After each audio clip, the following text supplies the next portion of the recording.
Bom dia, meus queridos irmãos, graça e paz. Nessa manhã de domingo, eu desejo que o nosso Senhor Jesus esteja falando ao seu coração, abençoando sua vida.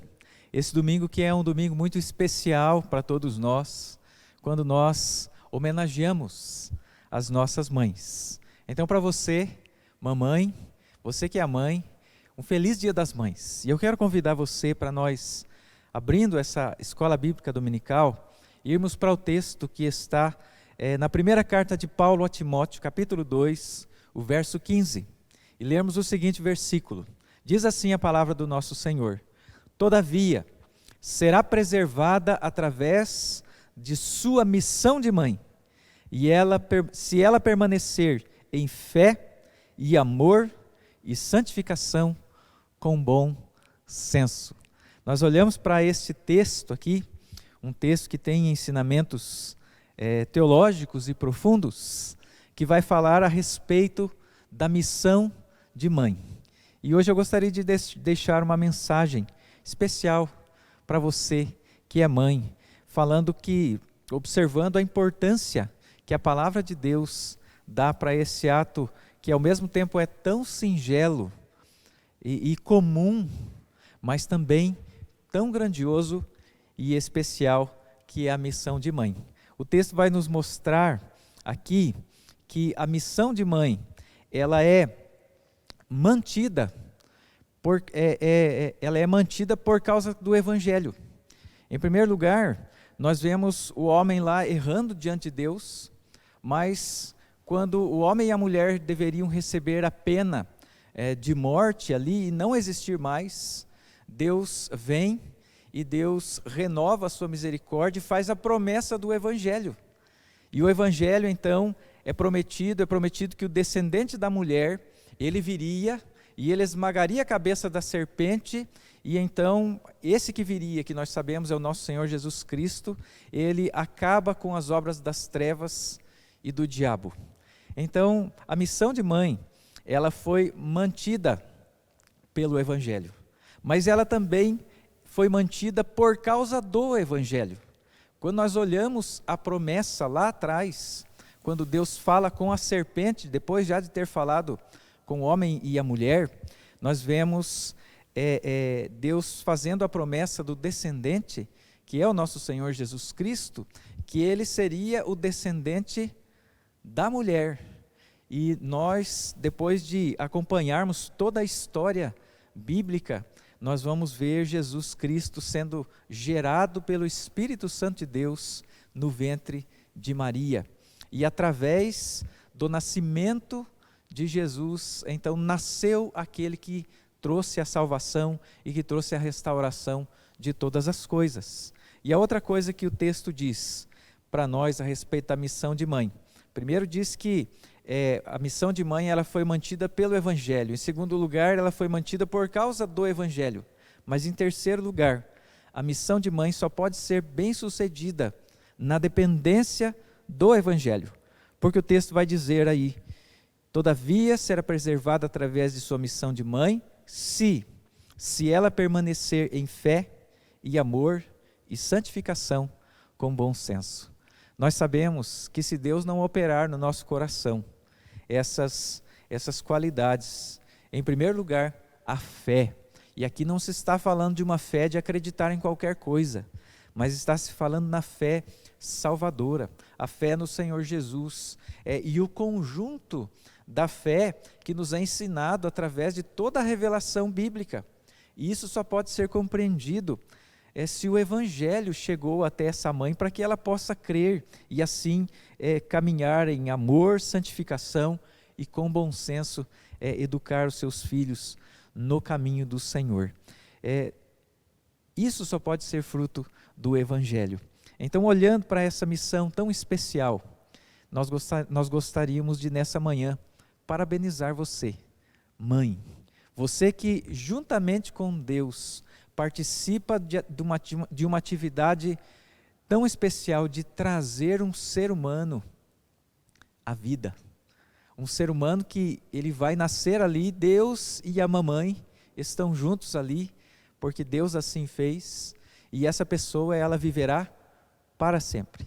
Se ela conhecer o Evangelho, viverá para sempre com Deus. Se não conhecer o Evangelho, ela viverá para sempre longe de Deus. Mas nasce alguém eterno através da missão de mãe. Então nós dizemos às nossas mães: louvado seja Deus pela sua vida. Louvado seja Deus pela sua grande sabedoria, que fez o Evangelho vir através de uma mãe, mas ao mesmo tempo para todas as mães e para todos os filhos, os frutos dessa missão de mãe. Que Deus te abençoe, que você seja imensamente amada aí pela sua família e reconhecida, porque você é já reconhecida por nós aqui da igreja, você mamãe aqui da igreja, como uma pessoa muito especial, uma pessoa de uma missão muito importante nas mãos de Deus, essencial para o mundo e essencial para a igreja e para a obra de Deus, porque assim o Senhor nosso Deus, Ele quis. Deus te abençoe. Convido você para nós orarmos e louvarmos ao nosso Deus. Senhor nosso Deus, muito obrigado por essa manhã. Queremos agradecer ao Senhor, em especial, ó Deus, pela nossa mãe. Que cada um aí que está orando, lembre da sua própria mãe. Esteja lembrando, talvez da distância em que estão hoje. Quem sabe uma mamãe que já partiu para a glória. Mas, ó Deus, nós lembramos de tudo aquilo que a nossa mãe fez, sendo instrumento do Senhor na nossa vida e da nossa história. Instrumento de graça, instrumento do Evangelho na nossa vida. Que o Senhor esteja abençoando todas as mães da nossa igreja e também todas as mamães que, quem sabe, não são da nossa igreja, mas nos assistem nessa manhã. Que o Senhor esteja abençoando a cada uma delas. Te louvamos, ó Deus, por Jesus Cristo, nosso Senhor e Salvador, e pelo Teu Evangelho maravilhoso. Em nome de Jesus. Amém. Vamos louvar o Senhor.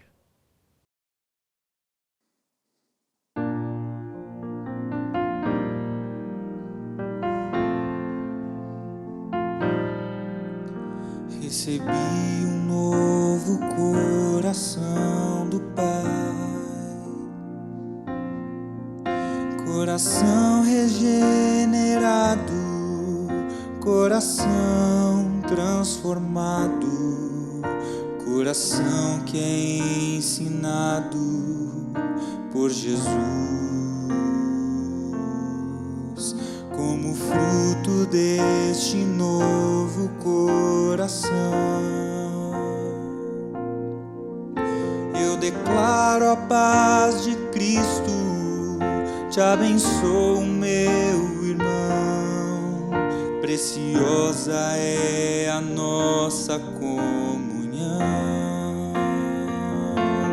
Somos corpo e assim bem ajustado, totalmente ligado, unido, vivendo em amor, uma família, sem qualquer falsidade, vivendo a verdade, expressando a glória do Senhor, uma família, vivendo compromisso, o grande amor de Cristo.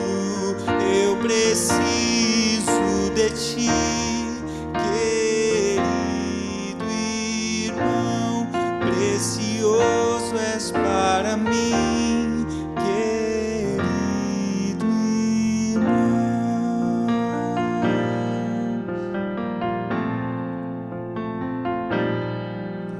Recebi um novo coração do Pai,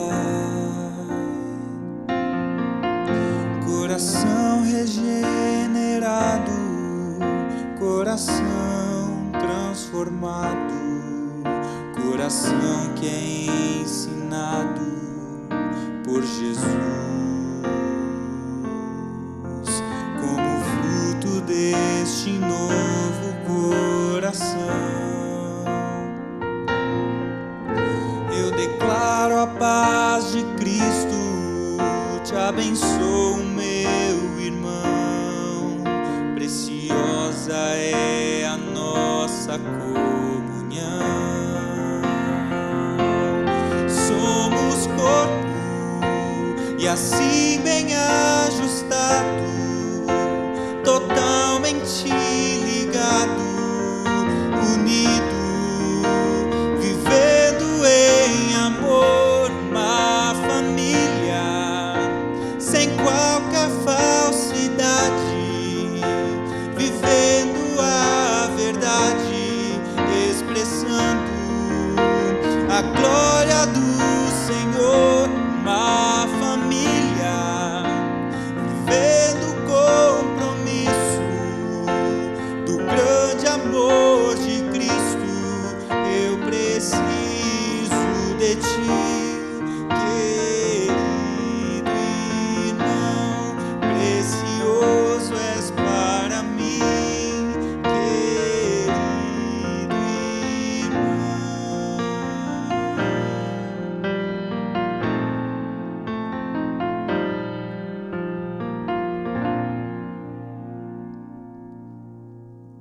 Que bênção, irmãos. Louvado seja o nome do nosso Deus. Antes de nós abrirmos a Bíblia para o nosso estudo, já foi informado a igreja, mas nós não oramos ainda juntos, né? Nós não estamos tão juntos, mas quem sabe esse é o momento em que todos nós estejamos mais próximos de estar juntos como igreja. Essa semana faleceu o pai do nosso irmão Rodrigo Bastos. E eu gostaria que nós estivéssemos nesse instante orando ao Senhor por essa família que faz parte da família da fé da nossa igreja. Vamos orar? Senhor nosso Deus e nosso Pai, nós nos achegamos diante do trono de graça do Senhor para pedir do Senhor o conforto, o consolo, ó Deus, nesse momento tão difícil, ó Deus, que é a partida de um ente querido em uma família.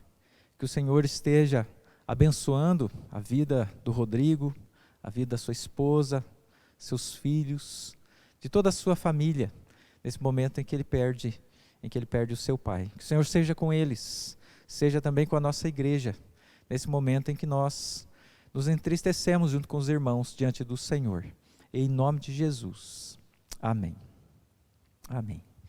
Convido você para abrir a palavra de Deus em 1 de Pedro, capítulo 2, 1 de Pedro, capítulo 2, e nós vamos ler os versos 9 e 10.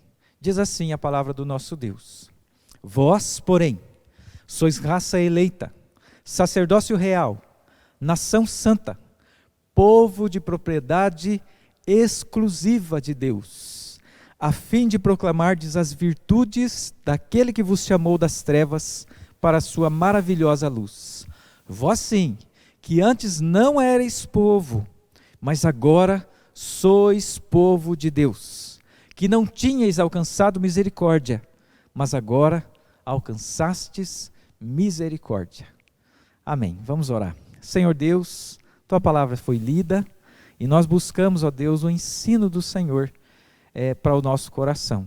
Diante de tudo aquilo que vamos falar aqui, os textos que vamos ler, que o teu Espírito esteja à frente, mas também dentro do nosso coração, nos ensinando. Em nome de Jesus é que nós oramos. Amém. Então, mais uma vez, eu digo a você, seja muito bem-vindo para esse tema que nós estamos estudando na Escola Bíblica Dominical, que é o tema Vivendo o Evangelho. Este é o nosso 6º encontro, se eu contei bem certinho, esse é o nosso 6º encontro, e nós estamos buscando, através desse estudo, que tem como base um livro do autor Timothy Keller, O Evangelho na Vida, que tem o objetivo de que a gente avalie se nós temos vivido de fato o Evangelho registrado na Palavra de Deus e nos sugere atitudes práticas mediante a isso. Então nós já trabalhamos lá o objetivo de nós como povo de Deus sermos bênção no lugar onde Deus nos coloca, o mundo onde nós estamos ou a cidade onde Deus nos colocou, e nós voltamos daí atrás, antes disso, porque as atitudes que vão ser feitas lá para abençoar têm que ser atitudes verdadeiras, sinceras e movidas pela motivação correta, ou seja, pela presença de Deus no nosso coração. Estudamos o nosso coração e vimos que o maior problema do nosso coração que acontece muitas vezes é a idolatria, que a idolatria é o pecado atrás do pecado. Deus precisa estar no trono do nosso coração e precisa governar a nossa vida.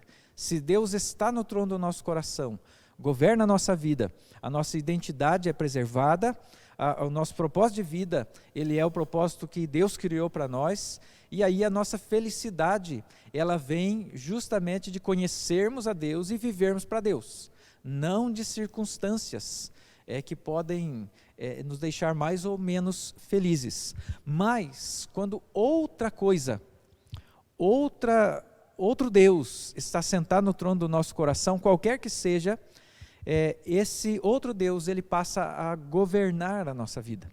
Nós passamos a servir a esse Deus, esse falso Deus, e isso nos leva a desejos desordenados, que fazem mal para nós e que desagradam a Deus.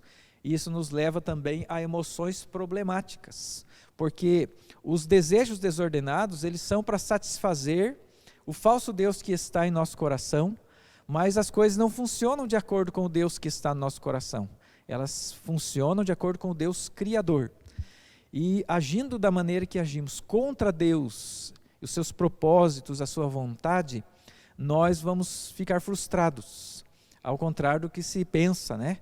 Que fazer o que se quer é que nos deixa felizes. Mas nós seremos frustrados porque não estaremos vivendo a nossa identidade, não estaremos vivendo os propósitos de Deus, e aí os sentimentos problemáticos, eles vêm. Pior do que isso, além da escravidão, além dos vícios, além das emoções problemáticas, por ser um pecado, e que nos conduziu a muitos outros pecados, porque daí não agradamos mais a Deus, agradamos ao falso Deus do nosso coração, a ira de Deus, ela está sobre nós. Diz aí em Romanos capítulo 1, 18, a ira de Deus se revela do céu contra toda a impiedade e perversão dos homens.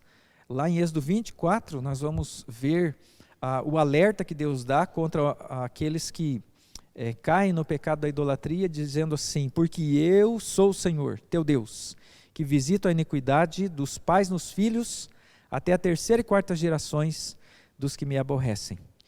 E é por isso que nós precisamos do Evangelho, porque é só o Evangelho que vai restaurar a nossa vida.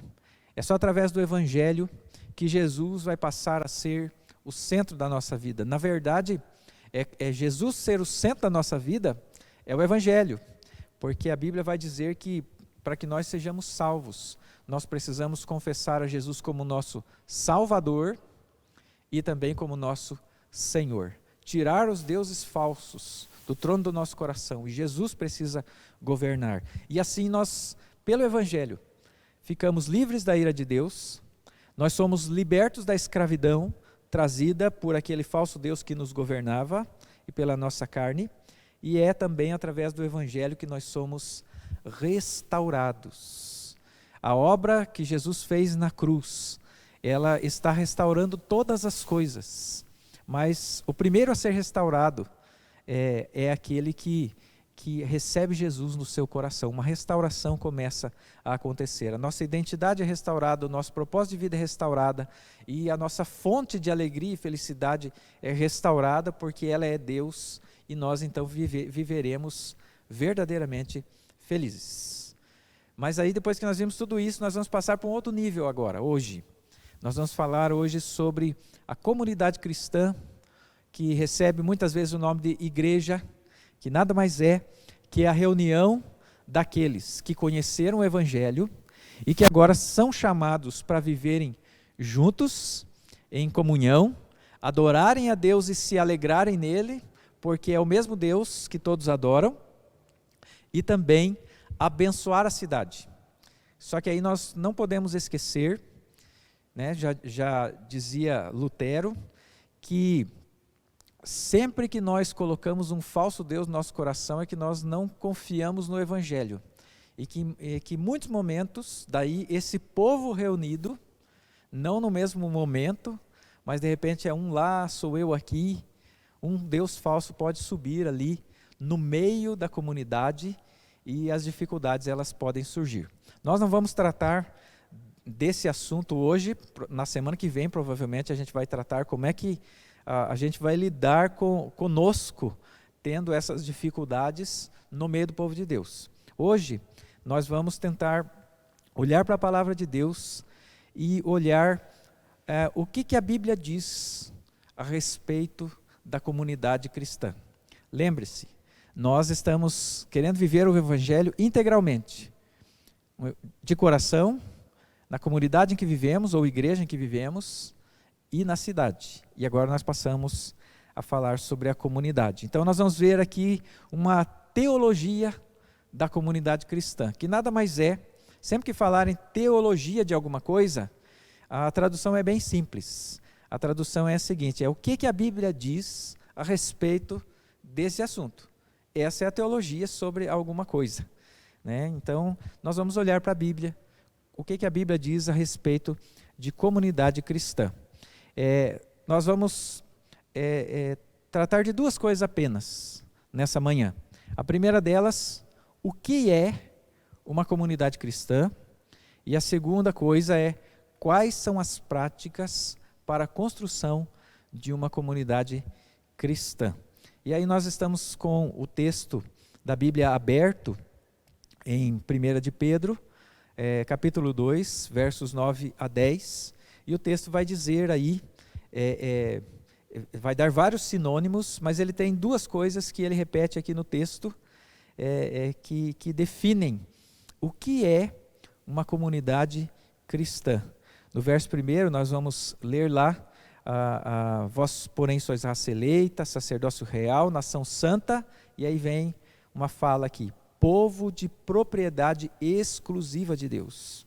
E verso 10, vós sim que antes não éreis povo, mas agora sois povo de Deus. Então, o que é uma comunidade cristã? Muitas pessoas, elas vão entender que uma comunidade cristã, ela é simplesmente um ajuntamento de pessoas que querem fazer alguma coisa juntos e aí se reúnem, têm as mesmas ideias, os mesmos pensamentos, assim como qualquer outro grupo. Não é que a gente quer aumentar o nosso valor, mas a Bíblia vai dizer que é mais do que uma reunião de pessoas, mas é uma reunião de pessoas gerada pela vontade de Deus. Por isso é povo de Deus. Por isso que nós vemos aí no verso 10, dizendo assim, vocês não eram povo de Deus, porque antes vocês não tinham alcançado misericórdia, mas agora alcançaram misericórdia. O que é essa misericórdia? A misericórdia que vem através da obra de Cristo, através do Evangelho. Misericórdia é o outro lado da graça. Misericórdia é Deus não dar para nós o que nós merecíamos, ou seja, a ira de Deus. Nós merecíamos ira, condenação, castigo eterno. E nós alcançamos misericórdia, né? Não pelos nossos méritos, mas por causa do chamado de Deus, e nós já vamos ver sobre isso. E graça é o outro lado da misericórdia, porque graça é Deus dar a nós aquilo que nós não merecíamos. Enquanto misericórdia é Ele não dar o que nós merecíamos, graça é Ele dar o que nós não merecemos. Porque graças aos méritos de Cristo, nós somos aceitos diante de Deus. Mas não porque nós somos alguma coisa, mas porque Cristo, Ele colocou sobre nós a sua justiça. Nós somos justificados quando cremos e recebemos a obra de Cristo em nosso favor. E aí, o Evangelho é que vai gerar esse povo e vai colocar nesse povo, vai gerar também nesse povo um relacionamento muito profundo. E nós já vamos ver também sobre isso. Eu quero ler aqui uma definição que está no livro a respeito da comunidade cristã como povo de Deus, gerado pela graça de Deus. Ele vai dizer assim: uma comunidade cristã é composta daqueles que se arrependeram, creram e têm uma experiência comum do Evangelho, que é uma mensagem de graça. E aí eu quero convidar você para nós irmos lá para o texto de Êxodo, capítulo 19. Êxodo, capítulo 19. Nós vamos ver uma metáfora bíblica a respeito da formação do povo de Deus. Lá atrás, no passado, uma metáfora histórica, real, que aconteceu, mas que tem aplicações espirituais para nós. Êxodo 19, do verso 1 ao verso de número 5, diz assim: No terceiro mês da saída dos filhos de Israel da terra do Egito, no primeiro dia desse mês, vieram ao deserto do Sinai. Tendo partido de Refidim, vieram ao deserto do Sinai, no qual se acamparam. Ali, pois, se acampou Israel em frente do monte. Subiu Moisés a Deus, e do monte o Senhor o chamou e lhe disse: Assim falarás à casa de Jacó e anunciarás aos filhos de Israel: Tendes visto o que fiz aos egípcios, como os levei sobre asas de águia e vos cheguei a mim. Agora, pois, se diligentemente ouvirdes a minha voz e guardardes a minha aliança, então sereis a minha propriedade peculiar dentre os povos, porque toda a terra é minha. Ainda o verso 6. Vós me sereis reino de sacerdotes e nação santa. São estas as palavras que falarás aos filhos de Israel. É daqui que vem o texto que está lá sendo citado por Pedro no Novo Testamento. E aí nós vemos assim que este povo agora se reúne diante de Deus e recebe de Deus, vai receber através de Moisés os mandamentos de Deus. Mas olhe a ordem em que as coisas acontecem. O que acontece primeiro na vida do povo? O povo, ele primeiro recebe a lei de Deus e depois ele é chamado para ser povo de Deus. E depois que ele vai ser liberto da escravidão? Ou o contrário? O povo estava no Egito, ele foi liberto da escravidão do Egito. Deus foi para com este povo. Deus cuidou desse povo até que chegasse aqui. E a partir daqui, então, é que Deus dá os mandamentos para que esse povo viva para Deus. É esta a última opção, né? Nós não somos chamados para ser povo de Deus ou não nos tornamos povo de Deus por mérito. Não é assim, eu acho que eu vou para uma igreja, ou acho que eu vou para um lugar, ou então antes mesmo de ir para uma igreja eu penso assim, eu não posso ainda ir para uma igreja porque eu ainda tenho problemas, eu ainda tenho pecados, eu ainda tenho isso ou aquilo. Quando eu ficar bem bom eu vou para a igreja, ou vou fazer parte de uma comunidade cristã com muita alegria. Eu digo para você que se você esperar por isso, você nunca vai fazer parte, porque o que primeiro acontece na nossa vida é Deus usar de graça para conosco, sem mérito algum.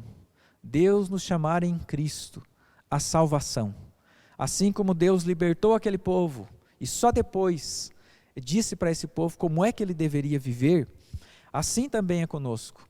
Deus nos faz povo dele pela graça, em Cristo Jesus, através do Evangelho.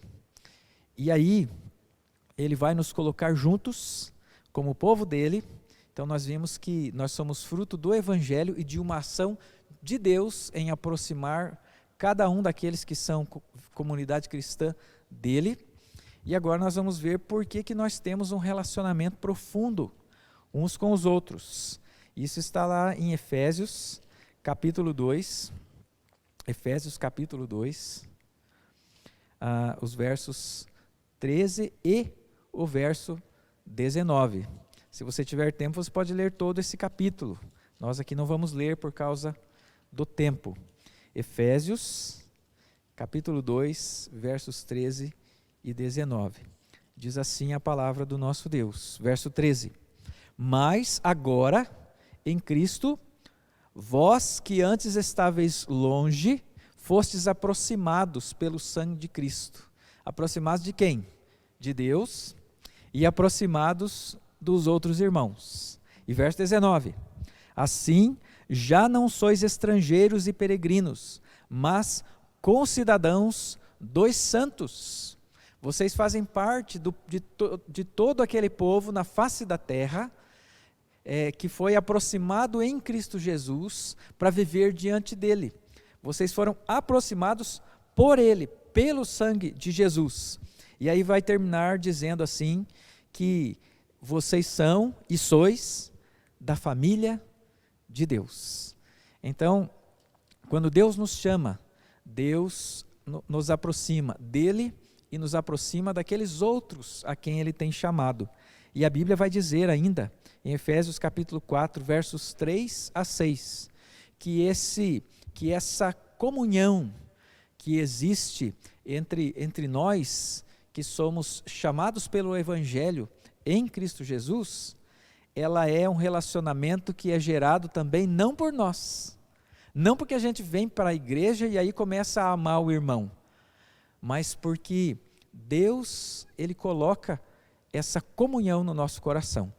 Veja aí o que diz então a partir do verso 3 do capítulo 4 de Efésios: esforçando-vos diligentemente por preservar a unidade do Espírito no vínculo da paz. Há somente um corpo e um Espírito, como também fostes chamados numa só esperança da vossa vocação, há um só Senhor, uma só fé, um só batismo, um só Deus e Pai de todos, o qual é sobre todos, age por meio de todos e está em todos.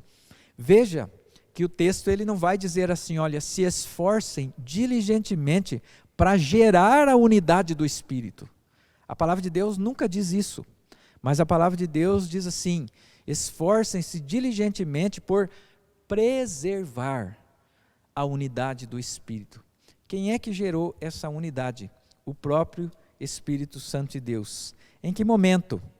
No momento em que o Evangelho nos alcançou e nós fomos selados, passamos a ser habitados pelo Espírito Santo de Cristo. É o que diz em Efésios capítulo 1, versos 13 e 14.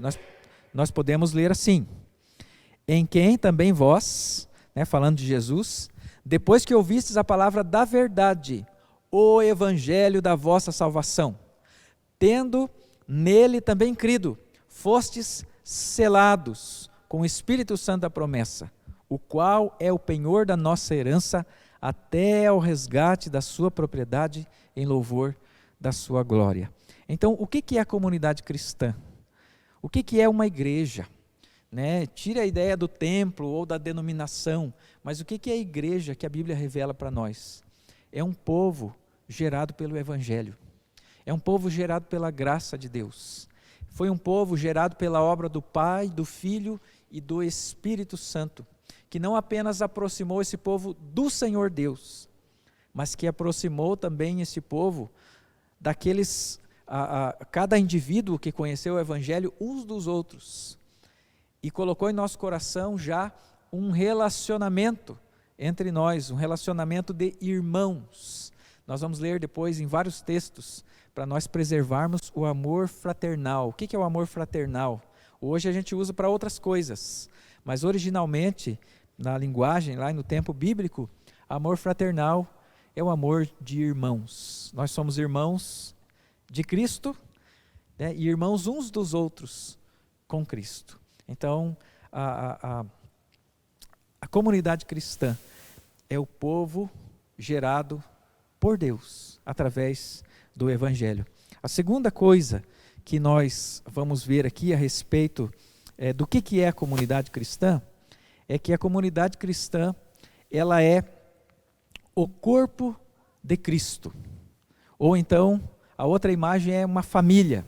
Eu vou ler aqui a definição que é colocada. Comunidade cristã é composta de um grupo de pessoas que deliberadamente compartilham a vida juntos.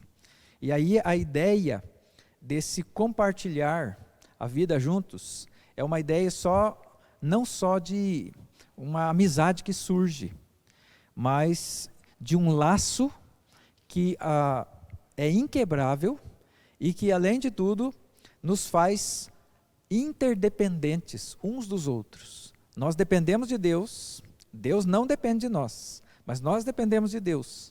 E Deus nos fez como irmãos dependentes uns dos outros. Que imagens Deus usa para isso? Em Gálatas 6,10, nós lemos lá no versículo, família da fé. Efésios 2,19, nós já lemos, família de Deus. Em 1 de Pedro 4,17, a figura é casa de Deus. Não casa de Deus como a gente pensa assim, a igreja, o lar é casa de Deus. A casa de Deus, a ideia é que, aqui fala que o juízo vai começar pela casa de Deus. É como se chegasse numa cidade e dissesse, vai começar pela casa de quem? Do fulano, do cicrano, do beltrano? Não, vai começar pela casa de Deus. Ou seja, o juízo de Deus, ele começa pela família dele ou pela comunidade cristã. Como é que é o relacionamento da família? Deus criou a família e deu funções diferentes para cada um de nós. Mas na família, nós devemos, uns devem aos outros. Os pais precisam cuidar dos filhos. Os filhos, eles devem honrar os pais. Nós dependemos uns dos outros. Enquanto que os pais, eles protegem, cuidam e ajudam no crescimento do filho, o filho, ele, honrando o pai e a mãe, ele cresce ajudando os pais naquilo que eles fazem. O esposo e a esposa, cada um tem a sua função, e o casamento só é bom se eles se veem como aquilo que a Bíblia diz, uma só carne. É um relacionamento profundo. Se essa imagem já não fosse forte o bastante, a Bíblia ainda traz outra imagem, que mostra o quanto esse relacionamento gerado pelo Espírito Santo é profundo e precisa ser conservado profundo. Em Romanos 12, verso 5, lá a expressão é que nós somos um só corpo em Cristo. Mas em 1 Coríntios, capítulo 12, verso 27, o versículo vai nos dizer da seguinte forma: ora, vós sois corpo de Cristo e individualmente membros desse corpo. A igreja é muito mais, ou a comunidade cristã, é muito mais do que uma organização que tem um prédio, que tem um cadastro de membros, que tem pessoas que compram e vendem o material que a gente usa, que tem ações na cidade e todas essas coisas. Igreja é muito mais que isso. Igreja não é uma organização apenas. A igreja é sim organizada porque Deus é organizado e a organização é bênção. Mas a igreja é um organismo. É um organismo. Há muito tempo atrás, a família era considerada indissolúvel, mas hoje não é mais. Mas o corpo humano é indissolúvel. Por exemplo, se eu tirar um órgão do corpo humano e deixar ele ali fora, esse órgão vai morrer. Dependendo do órgão, o próprio corpo humano vai morrer. Mas mesmo que o órgão não seja um desses que, se tirar, o corpo humano morre, se machuca uma parte do corpo, todo o corpo ele sofre. E esta é a imagem da igreja no Novo Testamento. A igreja é o corpo de Cristo. Nós somos um organismo dependente de Deus e interdependente uns dos outros, de nós mesmos, né? Uns dependem dos outros. Assim Deus, ele fez. Isso é gerado pela obra do Evangelho. Mas em terceiro lugar, a igreja ou comunidade cristã, ela é o modelo de testemunho da obra futura do Espírito Santo de Deus. A igreja cristã, ela é um modelo de testemunho da obra futura do Espírito Santo de Deus. A Bíblia vai falar lá em Mateus, capítulo 5, verso 14. Vós sois a luz do mundo. Não se pode esconder a cidade edificada sobre um monte. O que esse texto está dizendo para nós?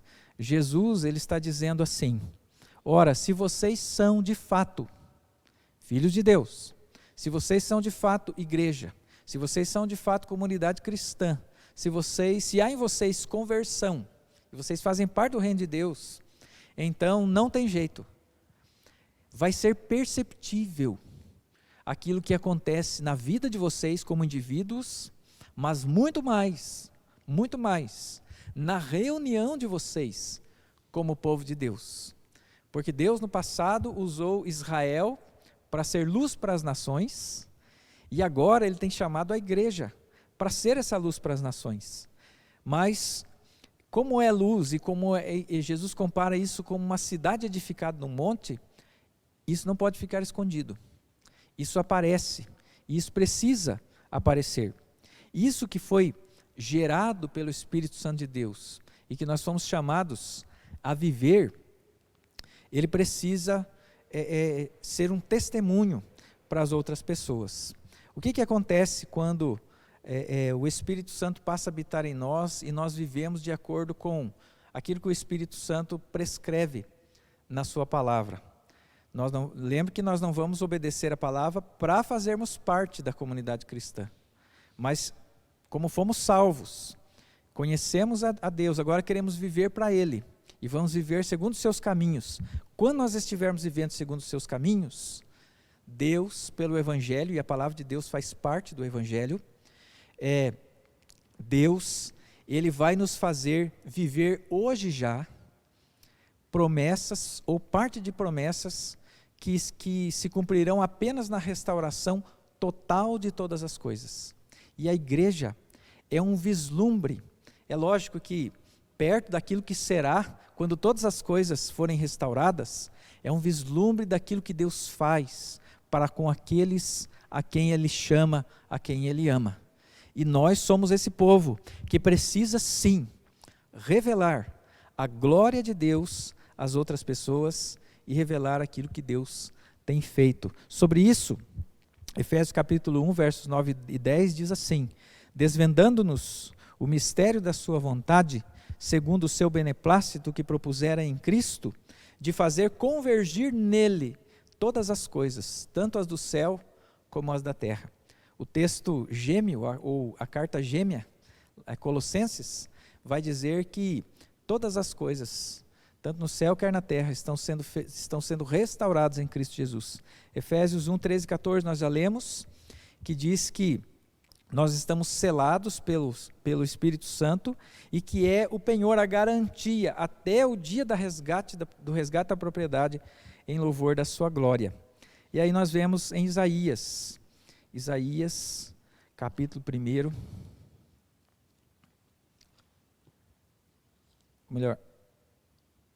capítulo 11, Isaías capítulo 11, versos 6 a 9, uma promessa da restauração de todas as coisas. Diz assim: o lobo habitará com o cordeiro e o leopardo se deitará junto ao cabrito. O bezerro, o leão novo e o animal cevado andarão juntos. Um pequenino os guiará. A vaca e a ursa pastarão juntas e as suas crias juntas se deitarão. O leão comerá palha como o boi. A criança de peito brincará sobre a toca da áspide e o já desmamado meterá a mão na cova do basilisco. Não se fará mal nem dano algum em todo o seu santo monte, porque a terra se encherá do conhecimento do Senhor, como as águas cobrem o mar. Essa é a promessa de restauração de todas as coisas. Isso ainda não aconteceu, isso acontecerá na volta de Cristo.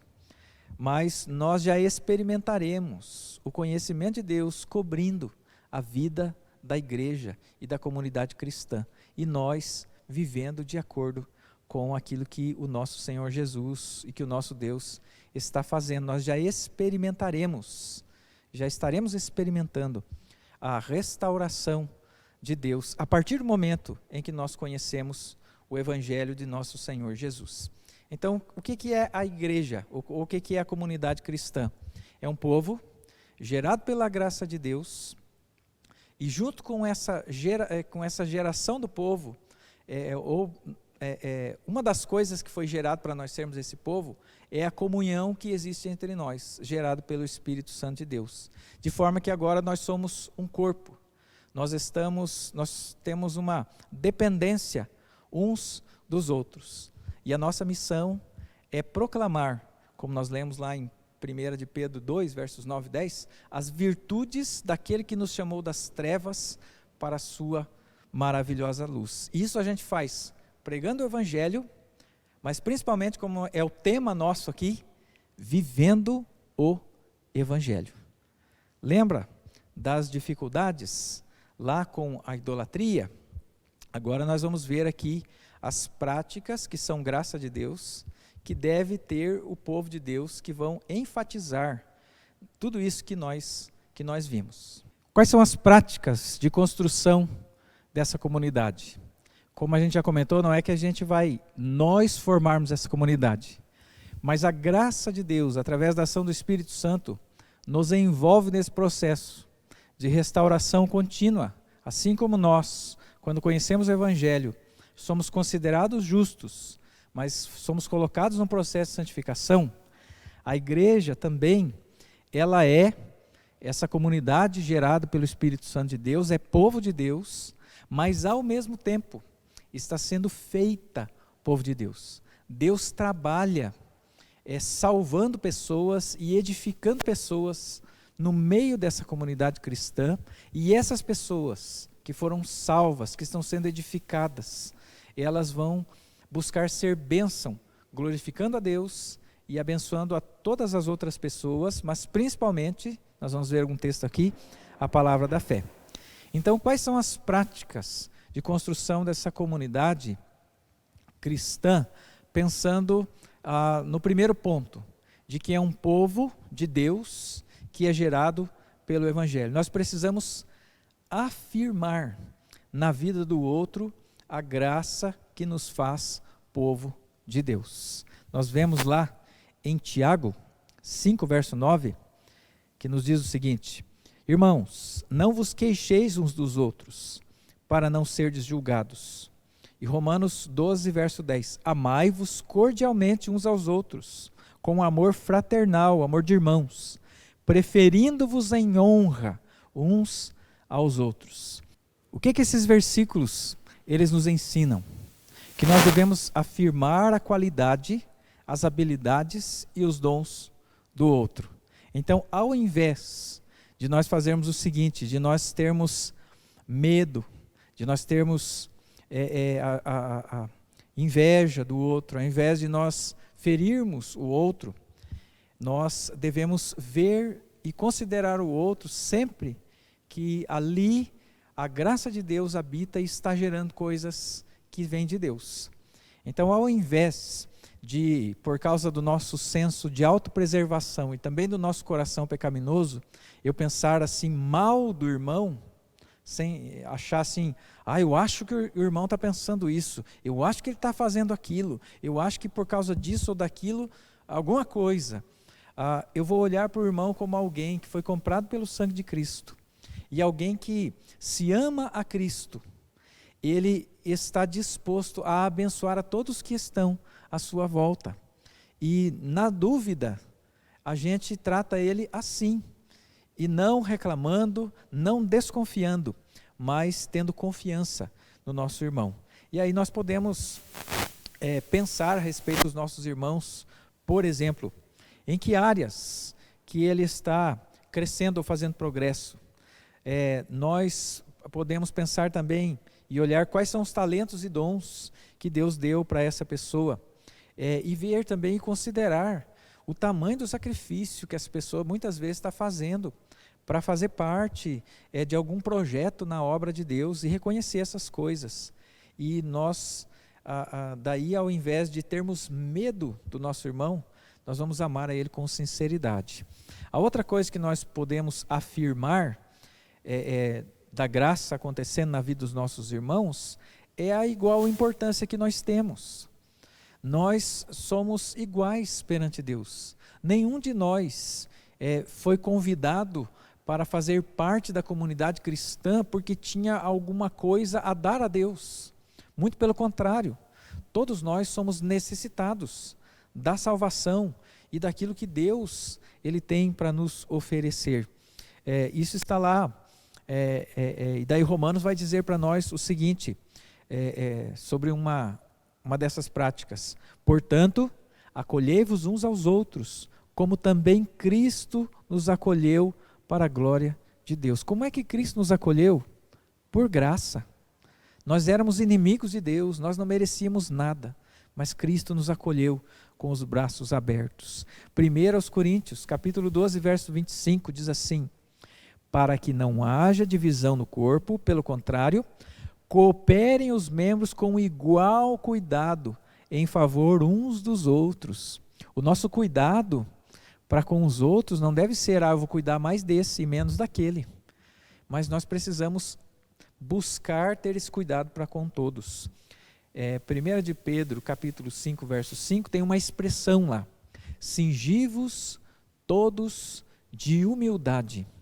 A ideia é que ao viver, na verdade, né? Mas aqui estamos falando da comunidade na igreja, né? Na comunidade cristã. Ao vivermos comunidade cristã, que agora é a nossa vida, nós precisamos andar com humildade. Nós não vamos chegar diante do outro achando que a gente é melhor que o outro, soberbamente, mas nós vamos chegar perto do outro entendendo que sempre Deus tem algo a ensinar, através de nós, mas também através do outro. Deus sempre está falando e agindo através daqueles que são do seu povo. E Tiago 2,1 é um texto clássico que fala contra a acepção de pessoas, vai dizer assim: meus irmãos, não tenhais a fé em nosso Senhor Jesus Cristo, Senhor da glória, em acepção de pessoas, preferindo uns e preterindo outros. Aqui em Tiago, o alerta é quanto à questão das classes sociais, dos mais ricos e mais pobres, mas não deve haver separação nem de etnias, não deve haver separação nem de classes sociais, aparência ou nada. Nós precisamos amar os irmãos e tratar a todos e ter igual cuidado para com todos. E a última coisa é afirmar aos outros, por meio de afeição visível, essa nossa relação e esse nosso amor. A Bíblia vai falar em Romanos 16 do ósculo santo. Agora a gente está em isolamento social, né? Não pode, mas era lá, e também no Brasil tem gente que diz: homem não beija homem, né? Tem medo, né, dessas coisas, mas assim, lá era um cumprimento social, que demonstrava afeto, demonstrava respeito, demonstrava carinho.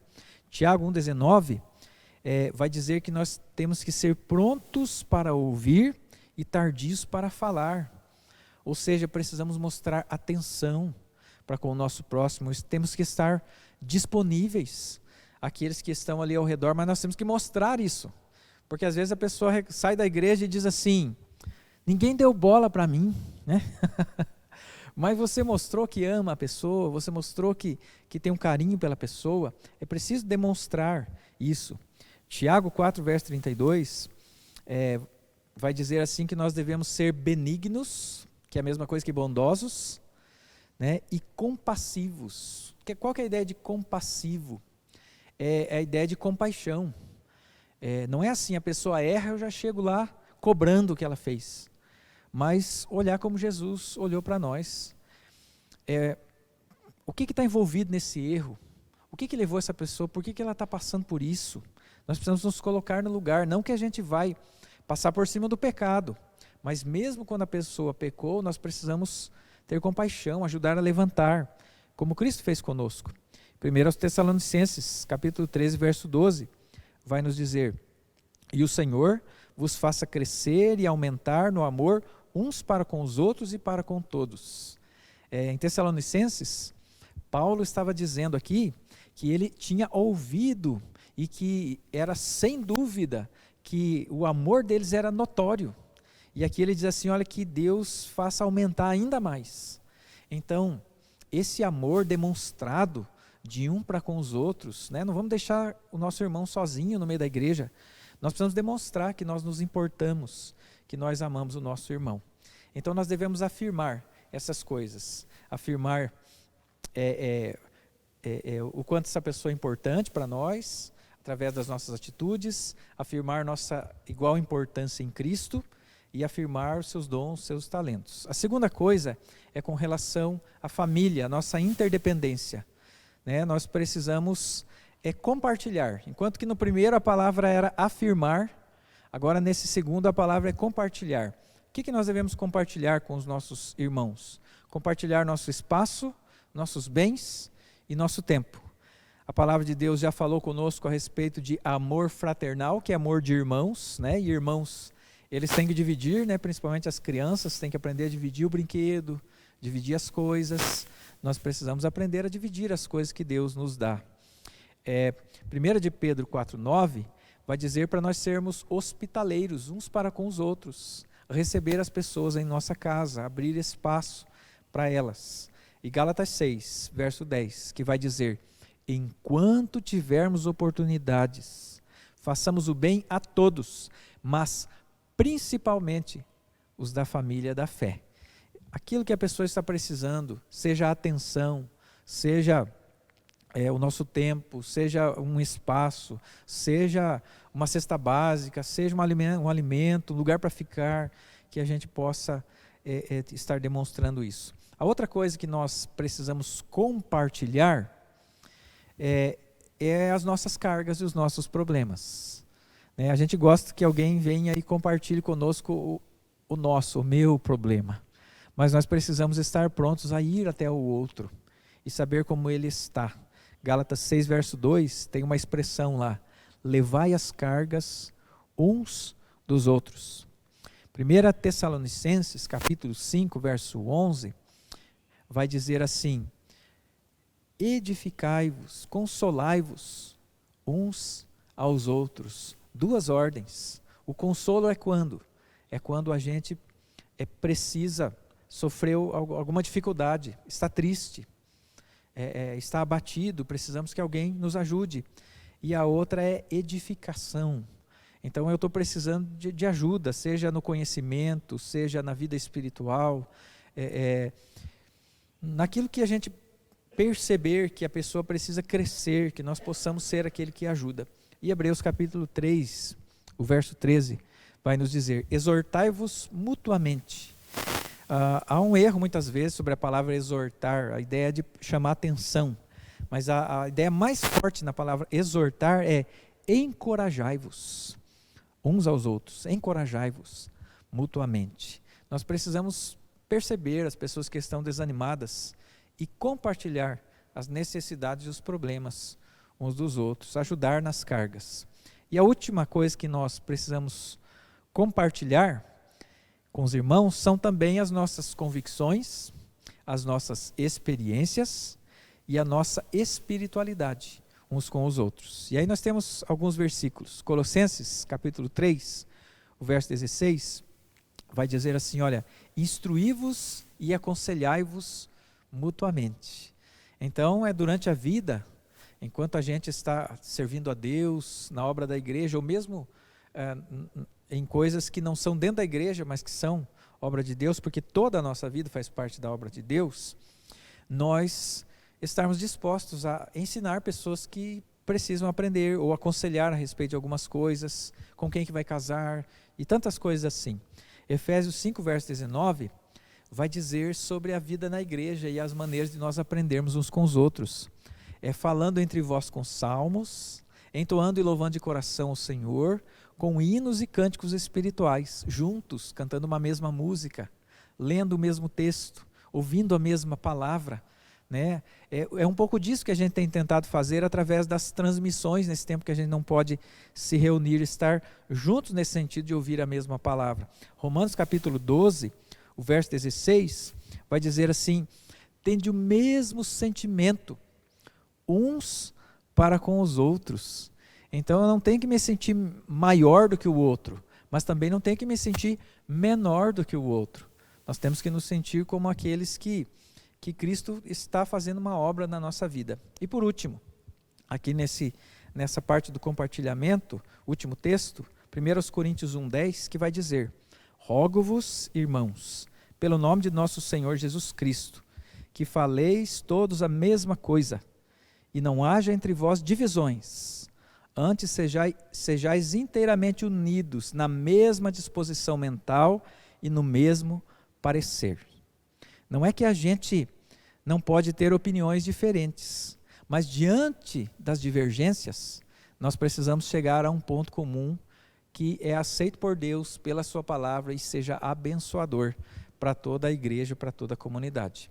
E a última coisa então, como é que a gente vai ser essa...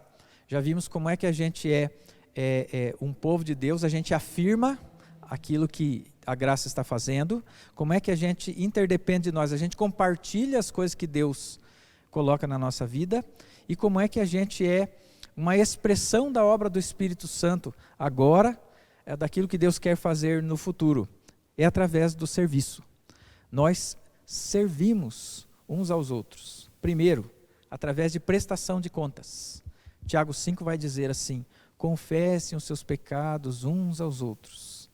Então, confessar e pedir perdão diante de Deus, na vida ali. Por que confessa o pecado um ao outro? Não é que o outro é que perdoa, mas aquela pessoa acompanha, ajuda, né? Você sabe que precisa de alguém para prestar contas. Olha, eu caí mais uma vez, isso nos ajuda. A outra coisa, admoestai-vos uns aos outros. Isso está em Romanos 15, verso 14. E aqui está uma coisa forte, né?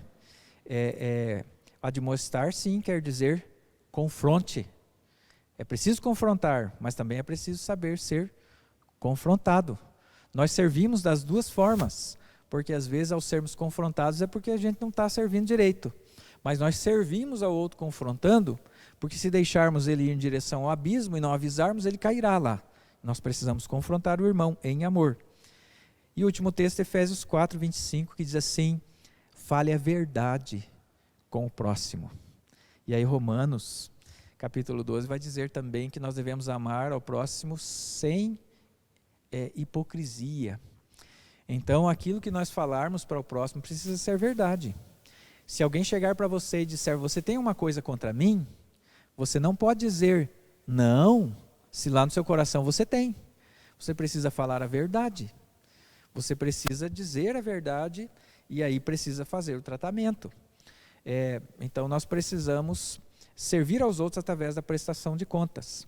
Nós também precisamos servir uns aos outros através do perdão e da reconciliação.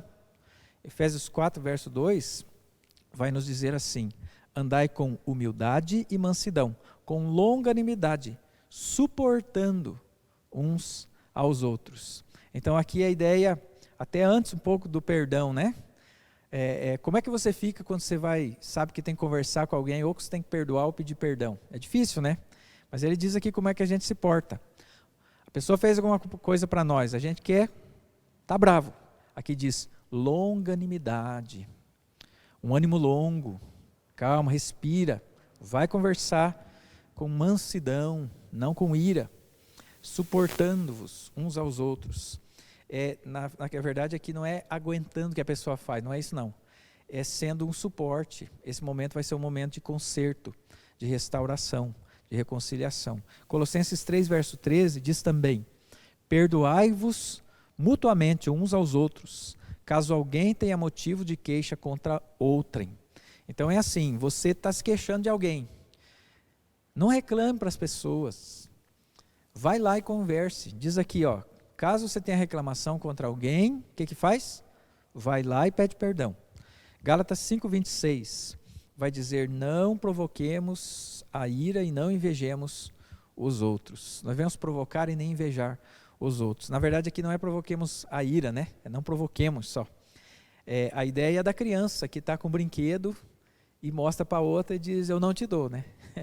Ou então faz alguma coisa que sabe que irrita a outra, faz intencionalmente. Não provoquemos os outros e também não invejemos aqueles que têm as coisas que nós não temos. Deus é gracioso para com todos.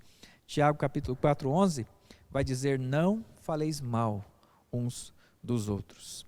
E aí tem dois textos em Mateus, por causa do tempo eu não vou ler, Mateus capítulo 5, versos 23 e 24, que diz que se nós sabemos que alguém tem alguma coisa contra nós, antes de nós oferecermos culto a Deus, lá diz sacrifícios, era o sacrifício pelo perdão dos pecados, antes nós devemos parar o que estamos fazendo e ir conversar com essa pessoa. E aí o Mateus 18, ele vai ser o contrário. Se nós temos alguma coisa contra a pessoa, ele diz assim, Mateus 18, verso 15, se o teu irmão pecar contra ti, vai arguí-lo entre ti e ele só. Se ele te ouvir, ganhaste a teu irmão. Então nós devemos servir uns aos outros através da prestação de contas, do perdão e reconciliação. E a última coisa é servir uns aos outros e não aos nossos próprios interesses. E aí está uma coisa difícil, que é priorizar os interesses dos outros e não o nosso interesse. Quem é cristão precisa viver assim. Por quê? Porque é a vontade daquele que está sentado no trono do nosso coração, de Deus, que a gente priorize o outro. Hebreus 10, 24. Nós devemos estimular uns aos outros a fé e as boas obras. Romanos, capítulo 15, verso 2. Cada um de nós agrade ao próximo no que é bom para a edificação. Veja que a gente não vai fazer tudo que o próximo quer. A gente vai agradá-lo de acordo com aquilo que é bom para a edificação, ou segundo a vontade de Deus. E o último texto, Gálatas 5,13. Porque vós, irmãos, fostes chamados à liberdade. Porém não useis da liberdade para dar ocasião à carne. Sede antes servos uns aos outros pelo amor. Não é por constrangimento, não é por qualquer outra coisa, mas é por amor. Então a igreja é esse povo que foi gerado pelo Evangelho, pela ação de Deus, cujo relacionamento ele é muito forte, porque ele é gerado pelo Espírito Santo, pela presença do Espírito Santo de Deus. Nós somos interdependentes, nós somos dependentes uns dos outros. E a igreja é aquela que tem a missão de revelar ao mundo a restauração que Deus está fazendo em Cristo Jesus. E aí nós vimos as práticas que acompanham o ser igreja, que é pensar, resumindo tudo, é pensar mais no outro do que em mim. E aí eu queria só fazer uma aplicação disso tudo, que é a seguinte: muitas vezes a gente está decepcionado com a igreja ou com uma comunidade cristã. Se você saiu de uma igreja porque você descobriu que a doutrina não é bíblica, tudo bem, está certo. Agora, se você saiu da igreja porque você pensa assim: não me agradaram, não fizeram uma coisa para mim, porque eu precisava disso e precisava daquilo e ninguém fez para mim. Às vezes a gente vê ao contrário todos esses conselhos aqui, essas ordens muitas vezes da Bíblia. A gente olha aqui e diz assim: o outro tem que fazer para mim. Mas não é assim que a gente vê. Nós devemos ser não egoístas, centrados em nós mesmos, mas nós devemos estar centrados em Deus. E aí Deus, o que ele fez? Ele nos abençoou para nós sermos bênçãos para os outros. Se provavelmente a sua decepção com a igreja, a sua dificuldade com a igreja, é porque você se sente que não foi atendido, cuidado. Pode ser que haja outro Deus assentado no trono do seu coração. Porque se é o Deus que nós lemos aqui na palavra, todos esses conselhos que a gente precisa dar e não receber, buscar entregar e fazer o bem e não ficar pedindo as coisas, se é esse Deus, então não deve haver esse sentimento que você está tendo a respeito da igreja. Que Deus abençoe você, que Deus fortaleça você na igreja em que você faz parte, né? Uma palavra especial aqui para nós, da nossa igreja presbiteriana de Guarapuava, que nós aprofundemos na nossa própria vida o ser igreja de Deus, o sermos comunidade cristã, vivermos o evangelho como igreja viva e verdadeira de Deus. Que Deus nos abençoe imensamente. Vamos orar. Querido Deus, abençoa a tua igreja, Senhor. Obrigado porque em Cristo Jesus nos foi dado todas as coisas que nós precisamos para a vida, ó Deus, e para a adoração ao Senhor. Nós pedimos que o Senhor esteja abençoando cada irmão, não importa onde ele esteja, nesse momento de isolamento e afastamento social, em que uns aos outros ficou mais difícil, mas que o Senhor nos abençoe, e que, quem sabe, não é isso que o Senhor está querendo que a gente avalie, e por isso nós não estamos tendo oportunidade de estarmos juntos. Que quando voltarmos para a igreja, para nos encontrarmos, que seja isso que nós estudamos aqui, que nós possamos viver todos os dias na vida da igreja, e daí sim, sermos bênçãos nas suas mãos, em nome de Jesus, amém. Queridos, Deus abençoe, mães, um feliz dia para vocês, feliz dia das mães, e até a noite.